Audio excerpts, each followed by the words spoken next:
Let's take you to the seat of government because President John Mahama says Ghana is targeting foreign reserves of more than $20 billion by 2029, a move he describes as critical to strengthening economic stability and resilience. Addressing Zambia's National Assembly, President Mahama said boosting reserves is a central pillar of Ghana's economic reset agenda. One of the things we need to do is to build our foreign reserves, which is what we're doing in Ghana. In 1 year, we've moved our reserves from $8.9 billion to $13.4 billion in 1 year. We want, over the next 3 years, to increase our reserve position to beyond $20 billion, so that if anything happened, we would have enough buffers in terms of our reserves to be able to tide over whatever shock it is. And so I think that one of the things to do is to build the foreign reserves. The other thing is the creation of an environment that is conducive to business, so that you have a multiplier effect in terms of people's incomes and opportunities for people. Because ultimately, your reserves alone are not able to do it. It is boosting the per capita income of your people so that if anything happens, they still have the kind of income or capital to be able to survive or to bring themselves back up. Look at what happened with our economy. Many companies collapsed completely. There are people whose businesses, no longer exist. But if we're able to run our economy in a way that creates opportunity and makes people able to invest in bonds and other things, after a global shock, they're able to liquidate their bonds and either build their industries back, or if they have collapsed, to invest in some new area. I think that's what we should be doing. Well, President Mahama also added that Ghana is on course to exit the International Monetary Fund program by April this year, citing significant improvements in key macroeconomic indicators and renewed investor confidence. President Chilema said something very profound. He said the economy is at the basis of everything. You can talk about education, you can talk about agriculture, you can talk about anything. If the economy is not doing well, you can't raise the resources to invest in these areas. And so the economy is at the basis of everything. And that is why we say we should move to an economic partnership agreement, so that we're able to exchange knowledge and material in areas where we have comparative advantages. And I mentioned some of them at the Business Forum. Zambia's agricultural sector is very well developed, and so they have developed the research to produce improved seeds and so on and so forth. I think they are at a level that is far higher than we are, and so currently we import improved seeds from Zambia, and President Chilema was very gracious to give me 1 ton of maize seed for my farm, and so I thanked him for it. I'm going to use what I can and then distribute some of the seeds to farmers who are neighboring my farm. And so I believe that it will be beneficial, the economic partnership agreement. One, it will boost trade between our two countries. And two, it will allow us in real time, because of the similarity of our countries in mining and all that, to be able to compare notes for our own mutual benefit. So that's President John Mahama in Lusaka. In the conversation, we're joining is his presidential affairs correspondent, Maxwell Agbagba. Let's get talking and go onto the telephone lines and speak to the deputy ranking member on the Finance Committee of Parliament. He's also a former deputy finance minister, Dr. Stephen Amwa. Grateful for your time this afternoon. You've been listening to the president. Is this ambition by government to increase Ghana's reserves to $20 billion by 2029 a realistic target to set? Thank you very much, and thank you for this opportunity.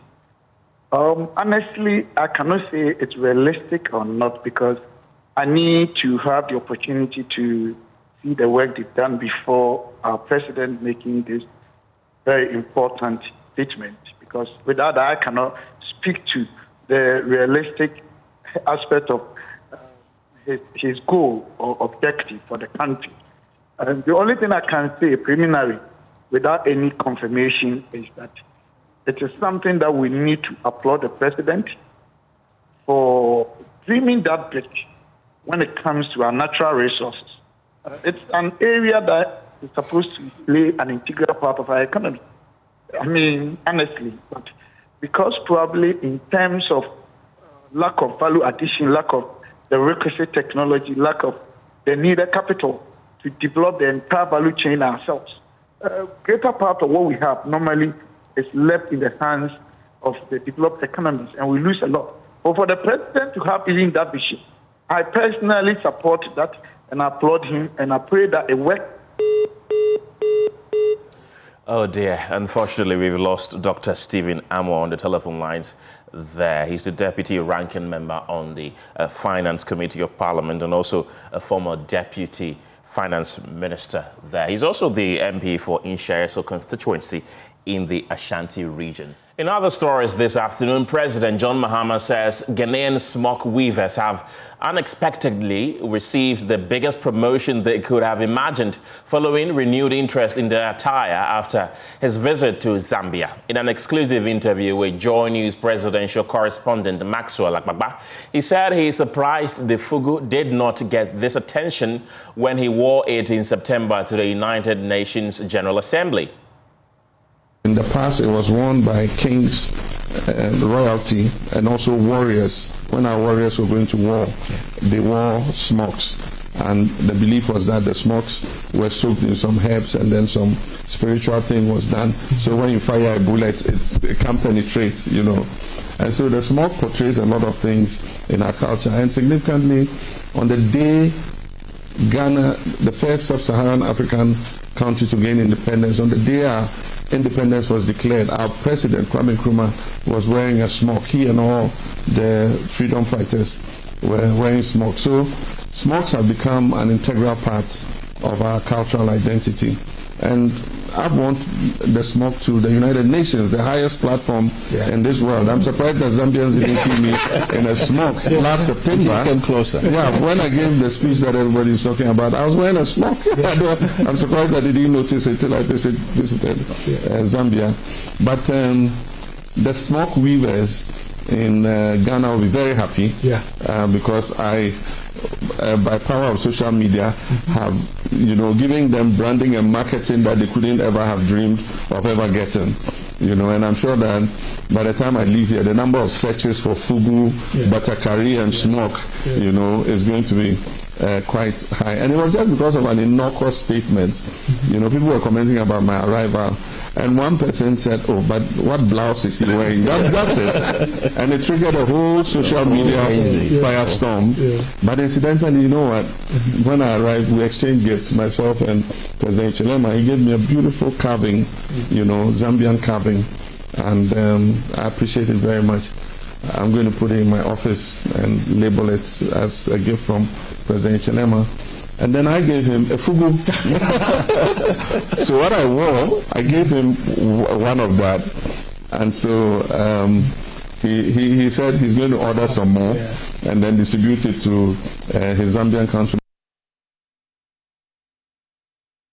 And it's Wear Fugu Friday as Ghanaians flood social media in defense of President John Mahama's Fugu attire following online jabs from Zambians during his official visit. Over the past 48 hours, users from both countries have traded barbs after the batakari was mockingly described as a blouse. Well, the debate has since escalated, even drawing in the presidents of both nations. We'll hear from them shortly, but first, my colleague Gemma Apia visited shops in town to find out how the bars is affecting sales.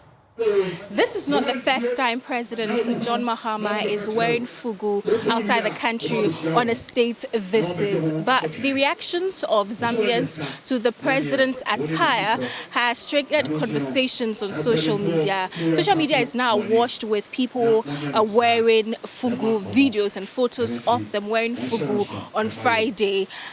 But here at the Arts Center, I've been speaking to some traders who say that the conversation and reactions on social media about fugu and the importance of wearing fugu and the traditional meaning behind fugu has not translated into massive sales for them.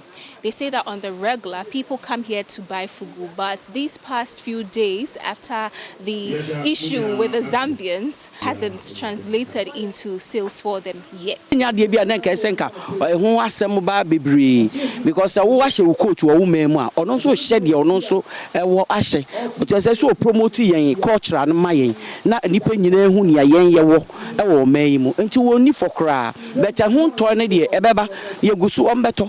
Because a massive marketing in shut down my marketing, but you 3 days in the year, but Fuguni, yes. I think it happened, that was Wednesday, but maybe we hope that in the days coming, the purchasing will be high.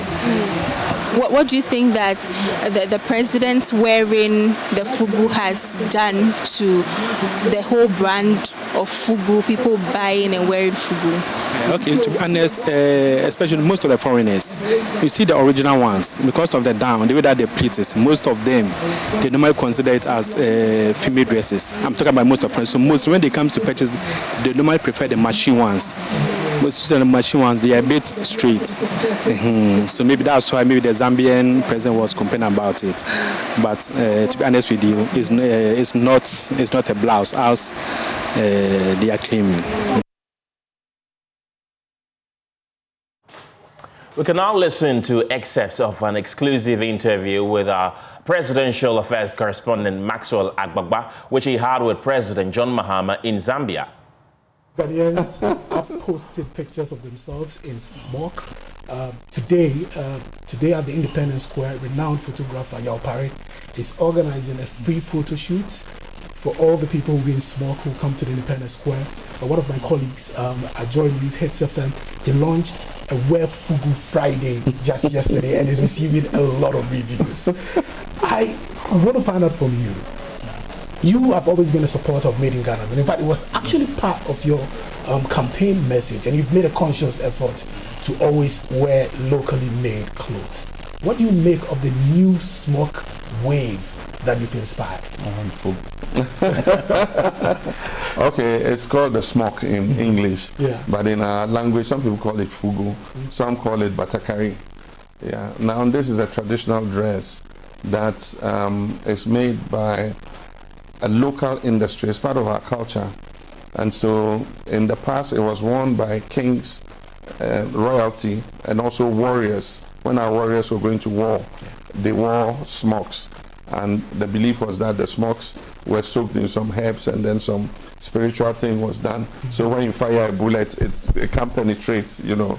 And so the smoke portrays a lot of things in our culture, and significantly on the day Ghana, the first sub-Saharan African country to gain independence, on the day our independence was declared, our president, Kwame Nkrumah, was wearing a smoke. He and all the freedom fighters were wearing smoke. So smokes have become an integral part of our cultural identity. And I want the smoke to the United Nations, the highest platform in this world. I'm surprised that Zambians didn't see me in a smoke last September. Came closer. Yeah, when I gave the speech that everybody's talking about, I was wearing a smoke. I'm surprised that they didn't notice it till I visited Zambia. But the smoke weavers in Ghana will be very happy because I, by power of social media, have giving them branding and marketing that they couldn't ever have dreamed of ever getting, and I'm sure that by the time I leave here, the number of searches for fugu, batakari, and smoke, is going to be quite high. And it was just because of an innocuous statement. People were commenting about my arrival, and one person said, "Oh, but what blouse is he wearing?" That's it. And it triggered a whole social media firestorm. But incidentally, you know what? When I arrived, we exchanged gifts, myself and President Chilema. He gave me a beautiful carving, Zambian carving. And I appreciate it very much. I'm going to put it in my office and label it as a gift from President Chilema. And then I gave him a fugu. So what I wore, I gave him one of that. And so He said he's going to order some more and then distribute it to his Zambian countrymen. But one of the things that I have brought into my presidency is to promote the local garments industry. And so all my clothes are made in Ghana. They are sewn by Ghanaian designers. Yeah, so all these safari suits and things I wear are sewn by local designers. And that's what I wear every day, you know, to work, to official functions. And the thing is, I told President John Mahama, I can understand that you wear suits because your part of the continent is colder. Our part is warmer than yours. And so we need to adapt to clothes that make us comfortable in the warmer weather. You probably have to wear a jacket, and so you have to wear a suit or something to be able to keep yourself warm. But we have to wear clothes that will make us feel cooler. And so it's more appropriate for me to dress like this than to wear a suit and a tie in the hot sun. And so that's it. But I thank Zambians for marketing our fugu for us. And it might become an export item in our bilateral trade. We'll export some fugus here and create a new fashion trend. Your Excellency, on that lighter note, I wish to thank you. I know something. The fugu is appropriate because you see the sleeves are very big. And then from under to, when the weather is hot, you are able to get ventilation, you know, from it. Yeah. Your Excellency, thank you so much for your time. You can catch the full interview with Maxwell Agbagba and President Mahama on all our digital channels, Facebook, X, Instagram, and TikTok.